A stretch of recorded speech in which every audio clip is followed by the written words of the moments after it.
디모데후서 1장 5절 같이 읽어보겠습니다. 이는 네 속에 거짓이 없는 믿음이 있음을 생각함이라. 이 믿음은 먼저 네 외조모 로이스와 네 어머니 유니게 속에 있더니 네 속에도 있는 줄을 확신하노라. 아멘. 예, TV를 보다가 어느 날 희한한 걸 봤습니다. 한 아저씨가 멧돼지를 키우는데 멧돼지가 300kg가 넘는 완전히 무시무시한 멧돼지를 키우는데 애완용으로 키우는 거예요. 멧돼지가 이 아저씨가 장에 가면은 장까지 쫓아오고 그래가지고 막 사람들이 그 멧돼지 신기하니까 구경하고 그런 걸 봤습니다. 산에 올라가가지고 멧돼지 만나면 어떻게 하죠? 주랭랑을 쳐야 되잖아요. 예? 예.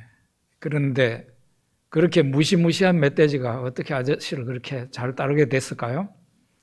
예, 어느 날 이분이 산에 올라갔다가 어미를 잃고 완전히 가만히 놔두면은 죽을 수밖에 없는 아주 작은 멧돼지 새끼를 발견하게 된 겁니다. 그래서 그 멧돼지 새끼를 데리고 와가지고 이제 우유를 주면서 얘를 키웠어요. 그래서 이제 같이 사는 거죠. 그냥 방 안에서 같이. 그러니까 얘가 이제 나중에 커가지고도 항상 사람을 따라다니는 거예요. 그 집 자기를 어릴 때부터 키워준 그 아저씨를 따라다니는 거죠. 심지어는 장에 가가지고 이 멧돼지 덩어리에 올라타가지고 가기도 하니까 사람들이 굉장히 신기해서 바라보기도 하고 멧돼지 와가지고 만져주기도 하고 그러는 걸 봤습니다. 제가 그런 것을 보면서 야생동물이 말이죠. 야생동물이 사람을 자기 엄마와 자기 아빠처럼 따르고 가까이 하는 것을 보면서 자녀 교육이라는 것이 그렇게 어렵기만 한 것은 아닌 것 같다. 그런 생각을 했습니다. 자녀 교육은 하나님이 시키시는 대로 하면은 크게 어렵지 않게 자녀들을 키울 수 있다. 그런 생각이 들었습니다. 우리 아까 읽은 그 말씀에 보면은 사도 바울이 믿음의 아들 디모데에게 한 말인데요. 이는 너의 속에 거짓이 없는 믿음이 있음을 생각함이라. 이 믿음은 먼저 네 외조모 로이스와 네 어머니 유니게 속에 있더니 네 속에도 있는 줄을 확신하노라. 이렇게 말을 합니다. 디모데라는 믿음의 아들에게 사도 바울이 말을 하는데 너에게는 디모데 너의 안에는 거짓이 없는 믿음이 있다. 그 거짓이 없는 믿음이 너 윗대로부터 내려온 거다. 너의 어머니를 통해서 너에게 전수가 되고 너의 어머니의 믿음은 너의 외할머니가 내려준 믿음이었다. 그렇게 거짓이 없는 믿음, 진실한 믿음, 그 믿음이 외할머니로부터 시작해가지고 어머니에게로 어머니의 믿음이 디모데에게 내려와서 디모데가 하나님의 귀한 종으로 쓰임을 받게 된 것입니다. 저는 우리나라에 특별히 우리 대한민국의 여성들은 하나님께 감사하고 선교사님, 서양 선교사님들에게 감사해야 된다고 생각합니다. 약 150년 전에 그 전까지만 하더라도 기독교 복음이 이 땅에 들어오기 전까지만 하더라도 이 나라는 그야말로 남녀 차별의 천지였습니다. 그게 정상인 줄 알고 그렇게 살았습니다. 사실은 역사를 공부해 보면은 고려 시대까지만 하더라도 남녀 평등의 시대였어요. 남녀가 구별이 없었어요. 남녀 평등의 시대, 자유연애의 시대였어요. 그랬는데 조선 시대에 유교가 이 나라에 도입되면서 어찌됐든 간에 그런 영향으로 남녀를 철저히 차별을 하고 남자는 바람이 나가지고 제처 삼처를 얻어도 큰 허물이 없는 그런 사회가 되었습니다. 그렇게 해서 나라가 망하여 가고 있는 즈음에 저 서양에서 은혜 받은 하나님의 종들이 이 땅에 선교사로 왔습니다. 와가지고 선교사님들이 보니까 이 나라의 여성들의 형편이 그런 것을 알게 된 거예요. 이게 완전히 미개인이나 다름없어요. 그래서 선교사님들이 복음을 전하면서 이제 제일 먼저 한 게 여성들을 교육시켜야 된다. 남자들과 똑같이 교육을 시켜야 된다. 이렇게 생각을 해서 여자 중학교, 여자 고등학교, 여자 대학교. 그래서 만든 거예요. 여러분 요즘 여자 중고등학교, 여자 대학교는 대부분이 다 기독교가 세운 겁니다. 사립학교죠. 사립학교도 대부분. 공립학교는 남녀공학이죠. 예, 이렇게 해서 여성들을 잘 가르치면서 예수님 복음을 가지고 잘 교육을 시켜 놓으니까 이 여성들이 나가가지고 이제 결혼도 하고 사회에서 가정에서 큰 일을 아주 진취적인 그런 일을 하게 된 것입니다. 선교사님들이 아주 전략적으로 여성들을 가르치고 복음화시키는 일을 했는데요. 왜냐하면은 결국 자녀 교육이라는 것은 엄마가 자녀에게 영향을 많이 주지 아버지가 자녀에게 영향을 많이 주는 게 아니라는 겁니다. 결국은 자녀를 품에 안아서 젖먹이면서부터 자녀를 키우는 것 대부분은 여성이 하는 거라는 거죠. 그래서 이 나라의 선교사님들이 들어오셨을 때 아주 전략적으로 여성들을 신앙으로 이끌고 그들을 또한 공부시켜서 이 나라를 새롭게 하는데 그런 방법으로 하게 된 것입니다. 디모데의 믿음도 그래요. 디모데가 하나님의 종이 되기 전에 그는 진실한 믿음을 가지고 있었는데 거짓이 없는 그 믿음이 어디서 왔느냐? 디모데의 아버지가 아니라 어머니에게서 내려온 거예요. 그리고 디모데의 어머니의 믿음은 그 외할머니에게서 내려온 것이에요. 부자가 3대 가기 어렵다는 말 있잖아요. 재산을 물려주면은 자손 3대까지 그 재산이 보존되기가 쉽지 않다는 거죠. 그런데 진실한 믿음을 자녀들에게 넣어주게 되면은 자녀들이 우리에게서 진실한 믿음을 이어받게 되면은 그것은 자녀들은 천지를 지으신 하나님을 그들이 받는 거예요. 믿음이라는 것은 우리의 믿음의 주체가 누구예요? 하나님이시잖아요. 믿음을 계승받는다는 것은 하나님을 이어받는다는 뜻이에요. 지금 현재 재산이 한 개도 없다고 생각해 봅시다. 그 사람이 일장무식이라고 생각해 봅시다. 그 사람이 가족 하나 없이 그냥 혼자 있다고 생각해 봅시다. 그 사람이 만약에 디모데와 같은 거짓이 없는 믿음 하나를 가졌다. 그렇다고 하면은 그 사람 인생 성공합니다. 왜? 그 사람 안에는 하나님이 계시니까요. 모든 것을 기도로 풀 수 있으니까요. 믿음이라는 게 그렇게 중요한 거예요. 그래서 부모님 탓할 필요가 하나도 없어요. 부모님도 연약한 한 사람에 불과합니다. 저도 이제 부모가 되어 보니까 그래요. 약하기 짝이 없는 존재가 피조물 인간이죠. 그 인간 중에 한 사람이 부모입니다. 자녀를 위해서 해주고 싶은 일은 많아도 재산 물려주고 싶죠. 그런데 부모도 그게 뜻대로 잘 안 될 때가 있는데 그 부모가 할 수 없는 일을 내가 믿는 하나님이 인도하시면서 할 수 있단 말이에요. 디모데는 어려서부터 성경을 알았다 그랬습니다. 위대한 사람 뒤에는 위대한 어머니가 있습니다.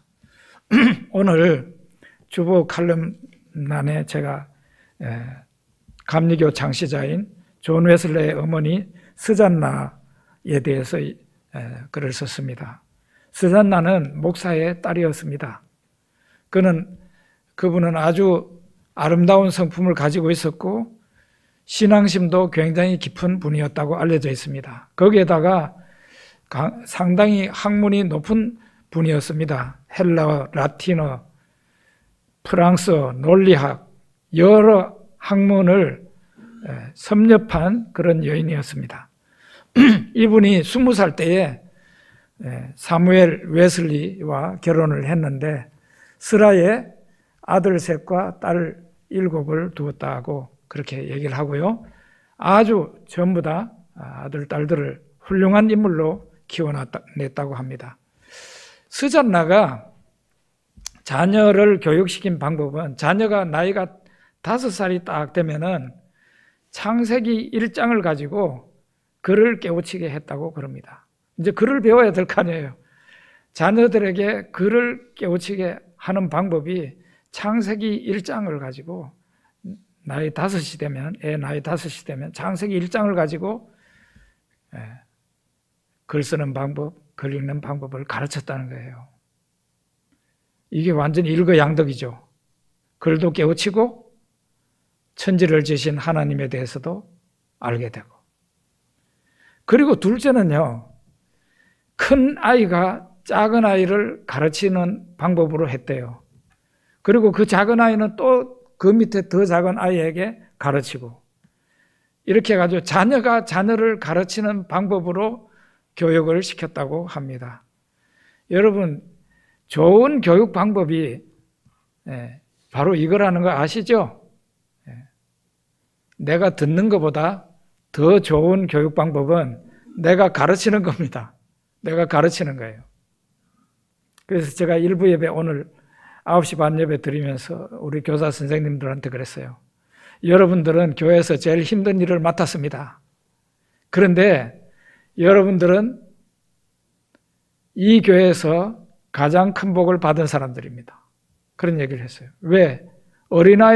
주일학교 어린아이들을 가르치려면은 그거를 교재 준비를 하고 또 준비하는 과정에서 은혜 받고 교회에 와가지고 또 아이들을 가르치면서 또 자기가 배우는 거잖아요. 제일 좋은 교육 방법은요, 내가 남을 가르치는 거예요.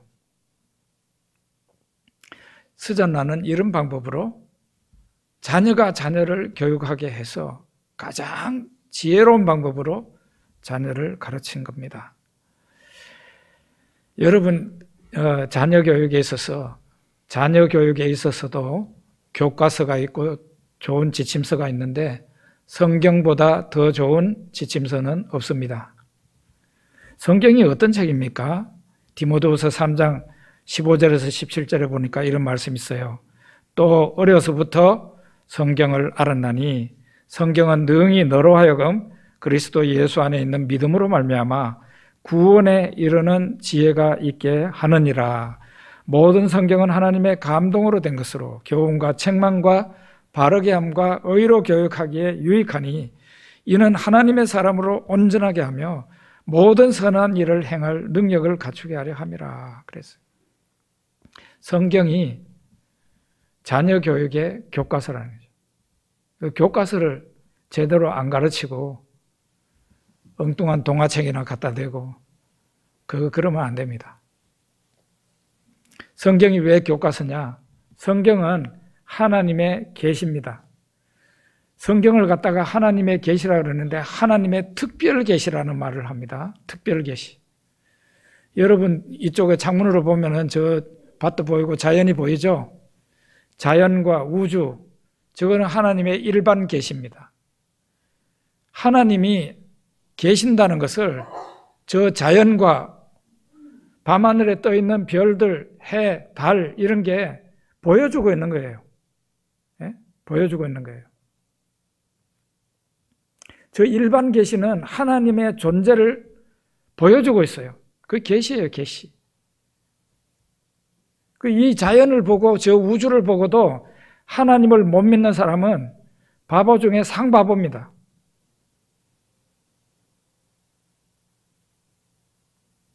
지식의 1%도 모르는 사람이에요. 그런데 이 세상에 얼마나 바보들이 많습니까?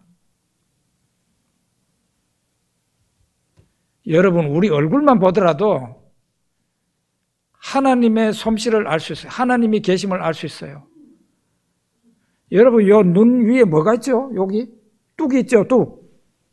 이 머리에서 여름에 더우면은 막, 땀이 막 흘러내리잖아요. 근데 이 뚝이 잘 방어를 해줘가지고 물이 흘러내려오지 못하게 해가지고 요 양옆으로 가게 하지요. 그러니까 눈으로 안 들어가잖아요. 그게 땀이. 근데 나이가 좀 많게 되면은 이게 눈썹이 빠집니다. 그러면서 이제 뚝이 터지는 거죠. 그래서 이 땀이 눈 있는 대로 내려와. 그럼 따끔따끔해요. 이게 나이가 많으면 그런 현상이 생기는 거예요. 그래서 저는 그걸 발견했어요. 이야, 정말 하나님께서 오묘하게 사람을 지었다. 코도 보십시오. 이 코가 거꾸로 달렸다면 어떻게 됐겠습니까? 코가? 코가 꿀뚝처럼 하늘을 향해서 이렇게 구멍이 나 있으면 어떻게 됐겠냐고요. 그러면 굉장히 불편했겠죠? 여기 이쪽으로 빗물이 들어갈 수도 있고, 그런데 이 밑으로 딱 해가지고, 여러분 아파트 건축하는데 이렇게 가서 보면요, 다 환기통이나 그런 거 보면은 위에서 비가 와도 그 환기구로 물이 들어오지 못하게끔 이렇게 코같이 그렇게 만들어 놨어요. 이게 다 하나님의 지혜예요. 하나님의 지혜입니다. 하나부터 열까지가 하나님 지혜예요. 이게 일반 계시거든요. 일반 계시. 이 일반 계시를 보고도 하나님의 존재를 생각하지 않는다면 그 사람은 바보 중에 상바보다는 거죠. 그런데 일반 계시가 가르쳐주지 못하는 게 있어요. 그게 뭔가 하면은 인간이 구원자를 필요로 한다는 것을 가르쳐주지는 못합니다. 일반 계시가 예수님을 가르쳐주지는 못합니다. 하나님이 계신다는 것은 가르쳐주지만, 하나님이 전능자라는 것을 가르쳐주지만, 저 일반 계시를 보고 예수님이 필요하다는 것은 깨닫지를 못합니다. 사람이 죄인이라는 사실을 깨달을 수가 없죠. 밤하늘의 별을 보면서 사람이 자기가 죄된 것을 깨달을 수 없죠. 그것은 이 특별 계시를 통해서 깨닫게 되는 겁니다. 그래서 성경을 읽어야 사람이 내가 어떤 존재인지를 알게 됩니다. 내가 죄인인 줄 알고 이 죄를 해결하기 위해 하나님께서 예수님을 보낸 줄도 알게 되고, 예수님이 십자가에서 죽으셨지만 부활하신 것도 알게 되고, 그 예수님이 하늘나라에 우리 있을 곳을, 우리 집을 준비하고 다시 오신다는 것도 성경을 통해서 알게 되는 거예요. 특별 계시예요. 그래서 성경을 특별 계시라고 하는 겁니다. 이거를 디모데가 어릴 때부터 성경을 알았다 그랬어요. 이야, 얼마나 큰 축복이에요. 여러분, 예수를 믿어도 나이 많아서 믿어도 좋아요. 그렇지만은 기왕이면은 어릴 때부터 예수님을 잘 믿는 그 사람은 큰 복을 받게끔 돼 있어요. 예.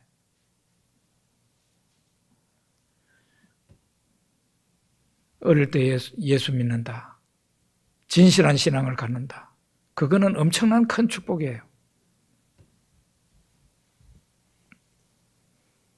모든 성경은 하나님의 감동으로 된 것으로 교훈과 책망과 바르게 함과 의로 교육하기에 유익하니 그랬어요. 하나님께서 사람을 지으실 때에 흙을 가지고 사람을 이렇게 만들어 놓고 사람의 코에다가 생기를 불어 넣으시니까 그 사람이 살아있는 영이 되었다 그랬어요.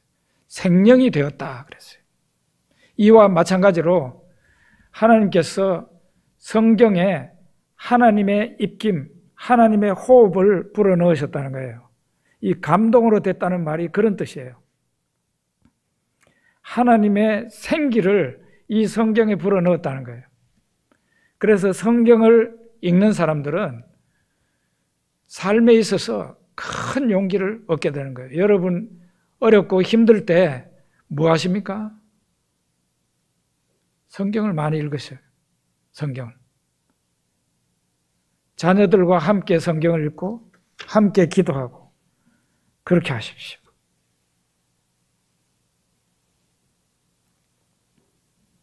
건강에 요즘 관심이 많잖아요. 저도 건강에 관심이 많습니다. 그래서 영상도 많이 봅니다. 의사 선생님들이 말하는 그 영상도 보고요. 그렇게 합니다. 참 유익한 정보를 많이 얻을 수 있어요. 그런데 이 건강에 있어서 중요한 것은 먹는 것이 중요한 거예요. 먹는 것이 중요하다. 식생활이 중요한데 결국은 내가 먹는 것이 내가 된다. 그런 얘기도 하기도 하잖아요. 우리 몸속에 있는 우리 이 몸에 있는 피부라든지 뼈라든지 우리 몸속에도 세포가 많은데 이 세포가 우리가 생각하는 것보다는 아주 빨리 변한다는 거예요. 옛 것은 죽고 새 것으로 교체가 되는 거죠.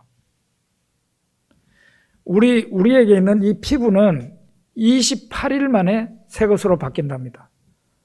엄청나죠? 28일 만에. 한 달 만에 여러분과 저의 피부가 바뀐대요. 그 말은 한 달만 이 피부가 좋아하는 음식을 먹으면 한 달 만에 우리의 피부가 새 것으로 바뀔 때 어떤 변화가 일어나겠습니까? 피부가 좋아지겠죠? 우리 몸에 혈액 피의 적혈구가 중요한데요. 이 적혈구는 넉 달 만에 새 것으로 바뀐다고 합니다. 넉 달이 되면 완전히 새 것으로 바뀐다. 피 속에 적혈구가 넉 달 만에 한 번씩 바뀐다. 그리고 우리 몸에 좀 오랫동안 오래 가야 바뀌는 게 있는데 그거는 뼈랍니다.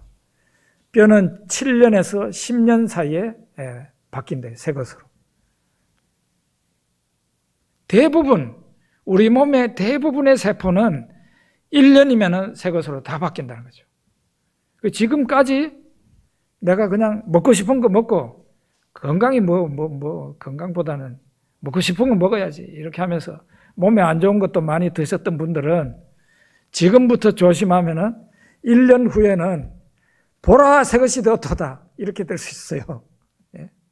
그러니까 지금부터 몸에 건강에 해로운 거 그거 하지 마세요. 하지 말아요. 저요 50년 동안 마시던 커피를 끊어버렸습니다. 50년 동안. 왜 끊었는지 아세요? 자꾸 이제 죄송합니다. 저보다 연세 많으신 어른도 계시는데 이제 나이가 드니까 입이 자꾸 말라요. 입이 마르면 어떤 현상이 생기는가 하면 입에서 냄새가 나요. 목사가 사람을 많이 대하고 대화를 많이 해야 되는데 목사 입에서 냄새 나면 되겠습니까? 안 되겠습니까? 안 되죠? 안 되죠. 그래서 이건 안 되겠다. 그래가지고 이제 제 아내가 안 그래도 저한테 권유를 하고 그래서 이제 끊게 됐어요. 그런데 제 아내가 저한테 하는 말이 집에 아직 원두 커피 빼먹을 커피가 아직 절반 정도는 한 봉지가 있어요. 아직 한 달 정도는 먹을 수 있겠어요, 보니까. 이거는 다 마시고 끊지, 나한테 그러더라고요. 그래서 제가 무슨 말 했는지 알아요? 담배 끊는 사람이 끊으면 바로 끊어야지. 나머지 10가지 담배 그거 다 피우고 난 뒤에 끊겠다? 그렇게 하면 못 끊어. 제가 그랬어요. 그러고는 그날로 그냥 싹둑 잘라버렸어요. 커피가 제 목양실에도 있고요. 지금도 있어요. 저희 집에도 커피가 있어요. 근데 그날로 끝났어요. 그게 되더라고요. 그게 하나님 은혜입니다. 술 끊고 싶은 사람도 그렇게 끊으면 돼요. 하나님을 신뢰하고 하나님께 기도해 보세요. 그러면은 성령의 9가지 열매 가운데 제일 마지막에 있는 게 뭐죠? 절제. 이게 절제의 능력이 원래는 사람한테 없는 건데 예수 믿는 사람에게 하나님께서 성령을 주시면서 성령께서 우리들에게 절제의 능력을 주시는 거예요. 원래는 사람이 성질 나면은 화를 막 내고 풀풀 뛰어야 되는데 절제의 능력을 하나님께서 주시니까 화를 내야 될 상황에서도 화가 안 나는 거예요. 술을 마시고 싶은 상황에서도 술을 안 마셔도 괜찮은 그 정도의 절제심이 생기는 거예요. 이게 하나님 은혜입니다. 가능해요. 가능합니다.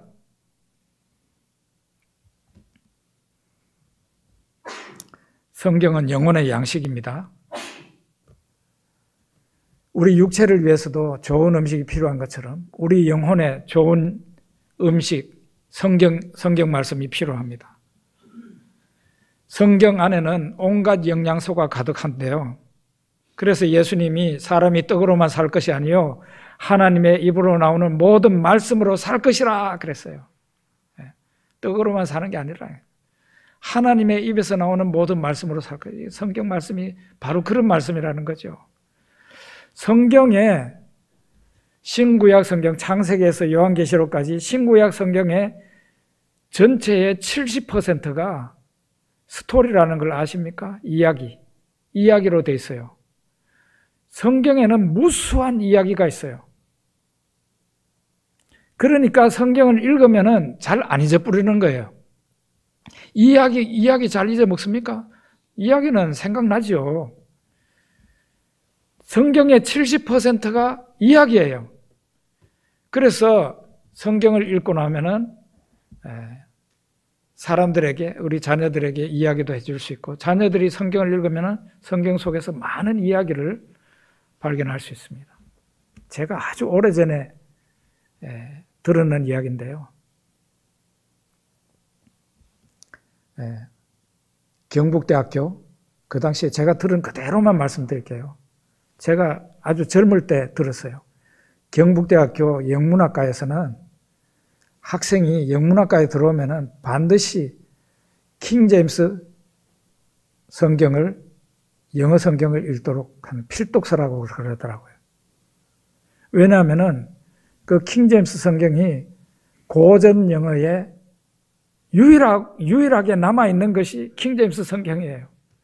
그러니까 그 킹제임스 성경을 영문학을 전공하는 사람들은 꼭 읽도록 한다는 거죠. 필독서라는 거죠. 그런 얘기를 들었어요. 문학을 전공하는 사람들에게는 성경이 또한 필독서입니다.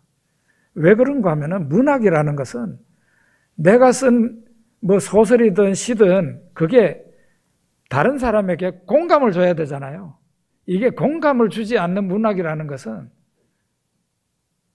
존재하지 않아요. 공감을 줘야 돼요. 그런데 여러분, 이 전 세계에 있는 사람들에게 제일 공감을 줄 수 있는 그 말과 스토리가 뭐겠습니까? 성경이에요, 성경. 전 세계인들이 성경에 대한 어떤 부분을 얘기를 하면은 다 대부분의 사람들이 다 공감을 합니다. 가장 많은 사람들이 공감해 줄 수 있는 내용이 성경에 있단 말이에요. 그래서 문학을 공부하는 사람들도 성경이 필독서입니다. 성경을 읽다가 어느 한 구절 내한테 팍 꽂히는 말씀이 오게 되면은 그거는 그날 수지 맞은 겁니다. 그 말씀이 내 평생에 큰 힘이 되고 나의 인생에 확신을 줍니다. 사람이 해주는 말보다 성경을 읽다가 만난 한 말씀은 내 안에 아주 못이 벽에 잘 박힌 것처럼, 거기에 못이 벽에 잘 박히면은 거기에다가 무거운 걸 걸어도 끄떡없잖아요. 이처럼 성경 말씀 한 말씀이 내 안에 와서 박히면은 그 말씀으로 인해서 인생이 180도 달라질 수 있어요. 제가 예수를 처음 믿을 때 저도 성경을 읽으라는 다른 사람의 말을 듣고 성경을 읽기 시작했습니다. 성경을 읽다가 시편 50편 15절 말씀을 만나게 된 거예요. 환난 날에 나를 부르라. 내가 너를 건지리니 네가 나를 영화롭게 하리로다. 이 말씀이에요. 제가 그때 암에 걸려서 있었어요. 암에 걸려서, 대학생 때 암에 걸려서 살려고 절단 수술을 했는데 그 암이 7개월 만에 다시 재발이 되었습니다. 어떻게 할 거예요? 재발된 암을. 의사도 이제 더 이상은 어떻게 해볼 도리가 없대요. 그런 상황에서 제가 어떤 간증집을 보고 교회를 나가게 되었습니다. 근데 그 성경을 읽다가 창세기에서부터 쭉 읽다가 성경을 한 절반 정도 읽은 거죠. 그때 시편 말씀을 만나게 된 거예요. 시편 50편 15절. 환난 날에 나를 부르라. 내가 너를 건지리니 네가 나를 영화롭게 하리로다. 정말 이 말씀을 하나님이 딱 읽는 순간에 야, 이거는 바로 내가 붙잡아야 될 말씀이네. 하나님이 나에게 주신 말씀이구나. 아주 제 상황에 딱 맞는 말씀이었어요. 내가 환난 날에 지금 있는 거잖아요. 암에 걸렸으니까. 그런 사람에게 하나님이 내가 나를 부르라, 하나님을 부르라 그랬어요. 그러면 하나님이 나를 건져주신대요. 그러면은 네가 나를 영화롭게, 고침받은 사람이, 그 환난에서 고침받은 사람이, 병 고침받은 사람이 하나님께 영광 돌리며 감사하는 생활을 하게 될 거라는 그런 말씀 아니에요. 제가 이 말씀을 지금도 기억나요. 일기장에 쓰고 기도할 때마다 이 말씀을 암송하면서 기도했어요. 어떻게 됐죠? 제 팔자 고쳤습니다. 병이 나았습니다. 이렇게 말하면 목사님이 병원에다가 얼마나 많은 돈을 썼을까요? 돈 한 푼도 안 썼습니다. 암 치료 안 받았어요. 오직 기도함으로써 제 병이 그냥 자욱한 안개가 순식간에 그냥 싹 사라지는 것 같이 제 암이 나았어요. 팔자 고친 거예요. 제가 목회를 시작하고 우리 교회를 개척 시작할 때에 잠언 3장 5, 6절 말씀을 제자훈련하면서 함께 암송을 했습니다. 너는 마음을 다하여 여호와를 의뢰하고 신뢰하고 내 명철을 의지하지 말라. 너는 범사에 그를 인정하라. 그리하면 내 길을 지도하시리라. 우리 이게 성경 번역이 바꿔져 가지고 그랬는데 너는 마음을 다하여 여호와를 의뢰하고 이랬어요. 제가 외운 말씀을. 그냥 외우니까 옛날 그걸로 이걸 보면서도 옛날 구절로 그대로 입으로 나오네. 예? 하나님이 오직 내가 하나님을 신뢰하고 하나님을 인정하고 그렇게 하면은 하나님이 내 길을 지도하시고 인도하신다는 말씀이에요. 내 명철과 지혜를 믿으면 안 된다는 거죠. 이 말씀을 가지고서 목회를 시작했고 부족하지만 지금까지 40년 동안 그렇게 할 수 있었습니다. 여러분이나 저나 기도할 때에 야, 내 기도가 응답이 되겠는가 그런 의심이 생길 때도 들어있죠. 내가 기도한다고 뭐가 될까? 그럴 때 마태복음 7장 11절 말씀을 여러분이 암송하면서 힘을 얻으시기 바랍니다. 너희가 악한 자라도 좋은 것으로 자식에게 줄 알거든 하물며 하늘에 계신 너희 아버지께서 구하는 자에게 좋은 것으로 주시지 않겠느냐.